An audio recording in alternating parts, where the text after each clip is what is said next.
Hi viewers, எல்லோருக்கும் வணக்கம். இன்னைக்கு சிறகடிக்க ஆசை நாடகத்தில் சிந்தாமணியும் ரோகிணியும் என்ன பேசிக்கிறாங்கன்னா, வீடு ஏலத்துக்கு முத்து பணம் ரெடி பண்ணியிருக்கான்ல, அந்த பணம் முதல்ல அவன் கைக்கு வந்தால் தானே மீனா, பாரு நான் வரவிடாமல் பண்ணிடுறேன் பாரு, அந்த வீடு என்னோடது தான் அப்படின்னு சொல்கிறாங்க சிந்தாமணி. அதுக்கு ரோகிணி சொல்கிறாங்க, ஆண்டி அந்த வீடு அவங்க கைக்கு கிடைக்கவே கூடாது, அப்போ தான் எனக்கு நல்லது. அந்த வீடு அந்த கைக்கு கிடச்சிருச்சுன்னா என் வாழ்க்கைக்கு ஆபத்தாக இருக்கும் ஆண்டி, நானும் அதுக்கு சப்போர்ட் பண்ணுவேன் உங்களுக்கு அப்படின்னு சொல்கிறாங்க. ஆனால் மீனாவும் முத்து எங்கெங்கேயோ பணம் ரெடி பண்ணி கொண்டு வந்து 10 லட்சம் ரூபாய் தராரு அந்த காரெல்லாம் விற்று.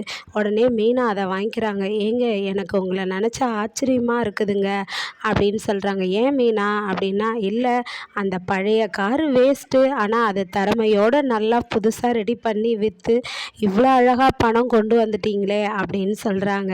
என்ன மீனா நீ கூட என்னை நம்பாமல் போயிட்ட அப்படின்னு சொல்கிறாரு முத்து. அதுக்கு மீனா சொல்கிறாங்க, உங்களை நம்பாமல் இல்லைங்க, என்ன பண்ணுவீங்களோ இதில் ஏமாந்துருவீங்கன்னு நினச்சேன், பரவாயில்லைங்க அப்படின்றாங்க. சரின்ட்டு அந்த பணத்தை கொண்டு போய் வைக்கிறாங்க. நைட்டு மீனா தூங்குறாங்க. தூங்கும்போது மீனாவுக்கு அந்த பணத்தை யாரோ திருடிக்கிட்டு போயிடுற மாதிரி, அதாவது அவங்க வழியில் வரும்போது 2 பேர் ரவுடிங்க மடக்கி அவங்க பணத்தை கொண்டு போயிடுற மாதிரி அவங்க ஒரு கனவு கண்டுறாங்க. உடனே தூக்கத்துலேருந்து ஐயோ என் பணம் அவன் யாரோ திருடிக்கிட்டு ஓடுறான், அவனை பிடிங்கன்னு எழுந்து உக்காந்து கத்துறாங்க. கத்தும்போது என்ன மீனா ஆச்சு, என்ன கெட்ட கனவு கண்டியா, இருந்தா தண்ணி குடி அப்படின்னு சொல்லிட்டு தண்ணி கொடுக்குறாரு முத்து. ஆமாங்க, பணத்தை யாரோ திருடிக்கிட்டு போகிற மாதிரி கனவு கண்டங்க, பாதி வழியில் என்னை மடக்கி எடுத்துகிட்டு போயிடுறானுங்க அப்படின்னு சொல்கிறாங்க. இல்லை மீனா, நீ இந்த பணத்தை பத்திரமா பார்த்துக்கணும்னு நினச்சி தூங்கியிருப்பேன், அதான் இப்படிலாம் உனக்கு கனவு வந்திருக்குது அப்படின்றாரு. இல்லைங்க, பகல் கனவு பழிக்கோன்னுவாங்க அப்படின்னு சொல்கிறாங்க. அதுக்கப்புறமா வீடும் ஜப்திக்கு ஏலத்துக்கு வருதுங்க. ஏலக்காரர் எல்லாம் வராங்க. அப்போ சிந்தாமணி என்ன சொல்கிறாங்கன்னா, அந்த ஏலத்துக்கு வீடை விட்டான்ல அந்த ஃபினான்ஸ்காரங்கிட்ட போயிட்டு, இங்கே பாருங்க, ஏலம் கேட்க வந்திருக்கிற ஆளுங்க எல்லாம் நம்ம ஆளுங்க தானே, எனக்கு சாதகமாக தானே இருக்கும், அந்த அளவுக்கு ஏலத்தை ஏற்ற விடக்கூடாதுன்னு சொல்லுங்கள், எப்படியாவது அந்த அண்ணாமலை வீட்டை நான் வாங்கிடணும், அந்த மீனா வீட்டை, அதாவது யார் வேணாலும் ஏலம் எடுக்கட்டும் அப்படின்னு நினச்சாக்கா அவங்களுக்கு குளிர் விட்டு போயிடும், வீடு போயிடுச்சுன்னு தான் ஃபீலில் இருப்பாங்க. ஆனால் நானே அந்த வீட்டை ஏலம் வாங்கிக்கினேன்னா சிந்தாமணி நம்மளை ஜெயிச்சிட்டா அவகிட்ட மோதக்கூடாதுன்ற இது அவங்களுக்கு இருக்கும். அதனால் இந்த வீட்டை நான் தான் ஏலம் எடுக்கணும் அப்படின்னு சிந்தாமணி சொல்கிறாங்க. அதுக்கே போல் மீனா கனவு கண்டா மாதிரியே மீனா வர வழியில் பணத்தை எடுத்துகிட்டு வரும்போது 2 ரவுடிங்க மடக்கி என்ன பண்ணுறாங்கன்னா, மீனா பண பேக்கை பறிச்சிடுறாங்கங்க. பறிச்சிட்ட பிறகு மீனா முத்துக்கு கால் பண்ணுறாங்க. ஏங்க நான் சொன்ன மாதிரியே நடந்துருச்சுங்க அப்படின்றாங்க.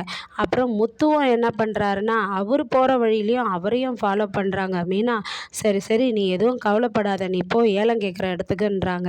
மீனாவும் ஏலம் கேட்குற இடத்துக்கு போகிறாங்க. ஆனால் முத்து இன்னும் பாதி பணம் கேட்டிருந்தார் இல்லையா, அந்த ஃபினான்ஸுக்காரர் நீ கையெழுத்து போடு நான் தரேன்றாரு. சார் எனக்கு ரொம்ப அவசரம் சார், ஏலம் எடுக்கிறதுக்கு எல்லாருமே அங்கே வந்துட்டாங்க சார், அதனால் நீங்கள் பணத்தை கொடுத்துருங்க, நான் வந்த பிறகு எவ்வளோ வேணாலும் கையெழுத்து போடுறேன்றாங்க. காரில் பணம் வந்துக்கிட்டு இருக்குது, அதனால் நீ போடு அப்படின்னு கம்பல் பண்ணும்போது முத்தும் கையெழுத்து போடுறாரு அந்த பத்திரத்தில்.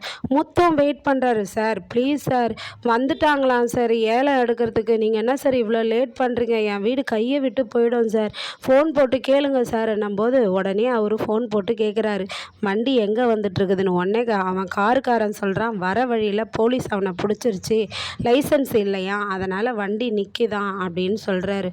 சார் ப்ளீஸ் சார், அவன் எங்கே இருக்கிறான்னாவது சொல்லுங்கள் சார், நான் போயிட்டாவது பணத்தை வாங்கிக்கிறேன் அப்படின்றாரு முத்து.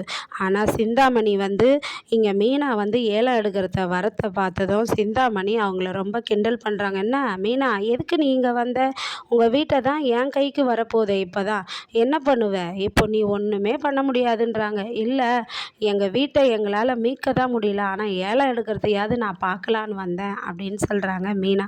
மீனாவும் முத்துவும் சேர்ந்து ஏதோ ஒரு நாடகம் நடத்தியிருக்காங்கங்க, அந்த பணம் பாதுகாப்பாக இருக்கிறதுக்காக.